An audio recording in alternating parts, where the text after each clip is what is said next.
Lições Bíblicas, primeiro trimestre 2024, tema: o corpo de Cristo, origem, natureza e vocação da Igreja no mundo. Lição 3, a natureza da Igreja. Texto áureo: porque assim como o corpo é um e tem muitos membros, e todos os membros, sendo muitos, são um só corpo, assim é Cristo também. 1 Coríntios 12:12. Verdade prática. Conhecendo a Igreja em sua natureza, nos conscientizamos da importância de fazer parte dela. Leitura diária, segunda, João 1, verso 1, a Igreja centrada na palavra viva de Deus. Terça, Romanos 8, verso 14, a Igreja na esfera do Espírito. Quarta, 1 Coríntios 1, versos 1 ao 3, a Igreja como expressão visível e local. Quinta, Hebreus 12, verso 23, a Igreja em seu aspecto invisível e universal. Sexta, Efésios 4, verso 3, a indivisibilidade da Igreja de Cristo. Sábado, Filipenses 2, verso 2, a Igreja em busca da unidade. Leitura bíblica em classe, 1 Coríntios 12, versos 12 ao 27. Porque assim como o corpo é um e tem muitos membros, e todos os membros, sendo muitos, são um só corpo, assim é Cristo também. Pois todos nós fomos batizados em um espírito, formando um corpo, quer judeus, quer gregos, quer servos, quer livres, e todos temos bebido de um espírito. Porque também o corpo não é um só membro, mas muitos. Se o pé disser, porque não sou mão, não sou do corpo, não será por isso do corpo? E se a orelha disser, porque não sou olho, não sou do corpo, não será por isso do corpo? Se todo o corpo fosse olho, onde estaria o ouvido? Se todo fosse ouvido, onde estaria o olfato? Mas agora, Deus colocou os membros no corpo, cada um deles como quis. E se todos fossem um só membro, onde estaria o corpo? Agora, pois, há muitos membros, mas um corpo. E o olho não pode dizer à mão, não tenho necessidade de ti, nem ainda à cabeça aos pés, não tenho necessidade de vós.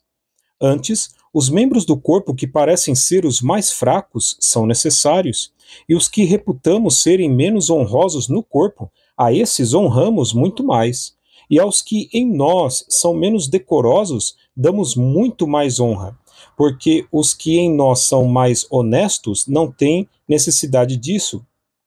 Mas Deus assim formou o corpo, dando muito mais honra ao que tinha falta dela, para que não haja divisão no corpo, mas antes tenham os membros igual cuidado uns dos outros. De maneira que, se um membro padece, todos os membros padecem com ele, e se um membro é honrado, todos os membros se regozijam com ele. Ora, vós sois o corpo de Cristo, e seus membros em particular. Verso 24, porque os que em nós são mais honrosos. Introdução. O estudo sobre a natureza da Igreja deve analisar aquilo que ela é em essência. O que define uma igreja genuinamente cristã?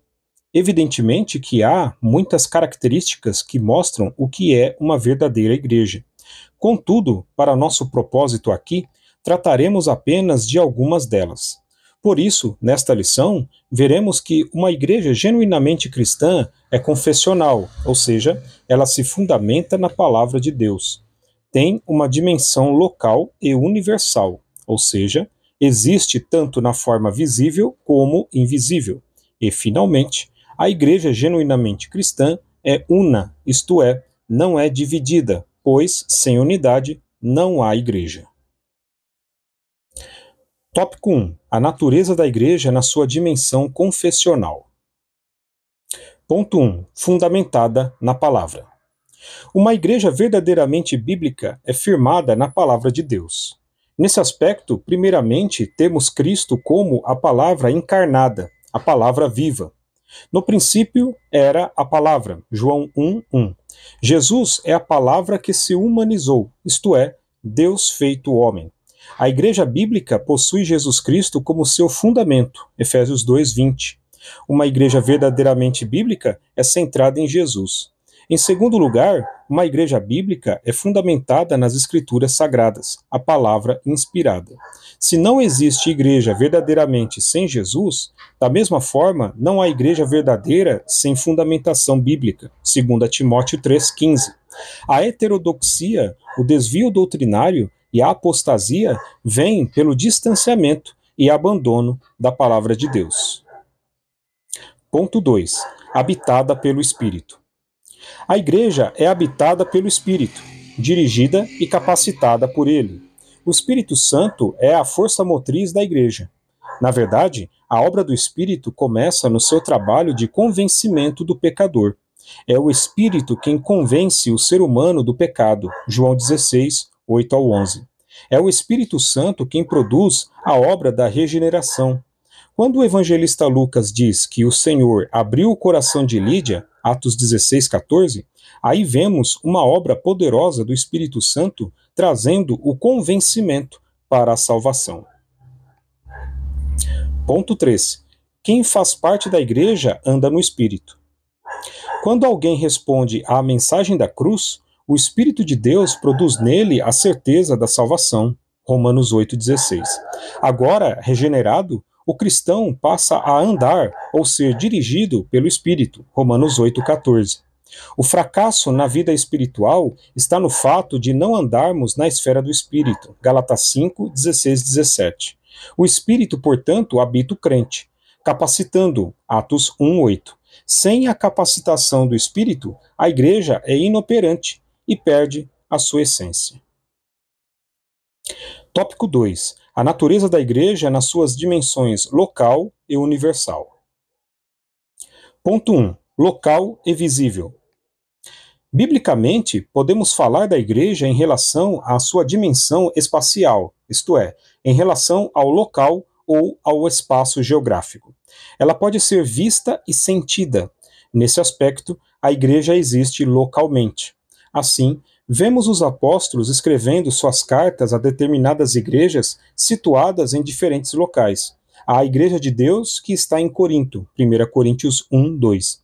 Aos estrangeiros dispersos no Ponto, Galácia, Capadócia, Ásia e Bitínia, 1 Pedro 1, 1.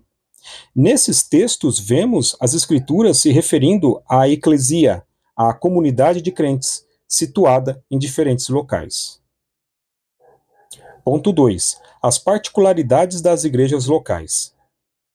Pelo teor das cartas neotestamentárias, observamos que essas igrejas locais possuíam suas particularidades. Os problemas encontrados em uma não eram necessariamente os mesmos da outra. Filipenses 4, 2, 3, conferir com 2 Tessalonicenses 3, 11 e 12. De igual modo, as virtudes. Por outro lado, embora estivessem todas sob a supervisão apostólica, observamos que eram autônomas uma em relação às outras. Assim, possuíam sua dinâmica própria. Um método que funciona em determinada igreja pode ser inadequado em outra. Ponto 3. Universal e invisível. Assim como a igreja existe em sua dimensão local, existe também na sua dimensão universal. Somos conscientes da existência da igreja local, pois dela fazemos parte. Contudo, nem sempre é fácil se dar conta do aspecto universal da igreja, porque, nesse sentido, a igreja não está limitada ao espaço geográfico ou físico. Assim, a igreja universal e invisível é formada por todos os cristãos regenerados que estão em todos os lugares e por aqueles que já estão também na glória. Hebreus 12, 23, não se limitando somente à dimensão terrena. Aqui é importante se diferenciar igreja de denominação. Numa cidade, por exemplo, pode haver várias denominações. Contudo, somente há uma igreja. A igreja é divina. As denominações são humanas. As denominações podem ser temporárias, a igreja não. As denominações podem desaparecer, mas a igreja é indestrutível. Mateus 16, 18. Convém dizer que nem todo grupo que se diz cristão pode ser visto como fazendo parte da igreja cristã. Há grupos que se autodenominam igrejas, contudo, são sinagoga de Satanás. Apocalipse 3, 9. Entretanto, o que fará com que uma igreja ou denominação seja cristã é a sua fidelidade a Cristo e às Escrituras Sagradas. Tópico 3. A Igreja na sua dimensão comunitária. Ponto 1. A Igreja é una. Isso significa que a Igreja é indivisível. Na analogia onde compara a Igreja ao corpo humano, Paulo deixa bem claro que uma Igreja verdadeiramente cristã é unida porque não pode haver divisão no corpo. 1 Coríntios 12, 12. Jesus disse que um reino dividido não subsistirá. Mateus 12, 25. Esse princípio se aplica à Igreja também. O que o diabo não consegue contra a Igreja por meio da perseguição, ele consegue por intermédio da divisão. Devemos evitar, a todo custo, o partidarismo, as preferências e os exclusivismos, se quisermos preservar a unidade da igreja local. Efésios 4, 3. Ponto 2. Unidade na igreja. Paulo escreveu à igreja de Filipos: completai o meu gozo, para que sintais o mesmo, tendo o mesmo amor, o mesmo ânimo, sentindo uma mesma coisa. Filipenses 2, 2. Esse texto mostra o anseio do apóstolo pela unidade da igreja, que, como corpo de Cristo, em sua forma coletiva, deve zelar pela unidade e, da mesma forma, cada crente deve buscar isso. Ponto 3. Diversidade na unidade. Isso reverbera o anseio de Jesus pela unidade dos seus discípulos. João 17. Ali há o que os teólogos chamam de unidade de essência. Na Trindade, o Pai, o Filho e o Espírito Santo são pessoas diferentes, com uma mesma essência, possuindo a mesma substância e um só propósito. Da mesma forma, os cristãos devem buscar esse tipo de unidade. Nesse aspecto, unidade não é uniformidade. Somos diferentes, diversos, temos temperamentos distintos e maneiras diferentes para fazer as coisas, mas mesmo assim, somos um em Cristo Jesus, para perseverar no mesmo alvo. Conclusão. Chegamos ao final de mais uma lição bíblica, a qual aborda a natureza da igreja. Vimos que não é possível nos referirmos a uma igreja como sendo cristã se determinadas marcas ou características não estão presentes nela. Destacamos aqui que a igreja local deve estar fundamentada na palavra e habitada pelo Espírito Santo. A igreja também existe tanto local como universalmente. Não está limitada nem pelo tempo, nem pelo espaço. Ela existe para a eternidade. Amém.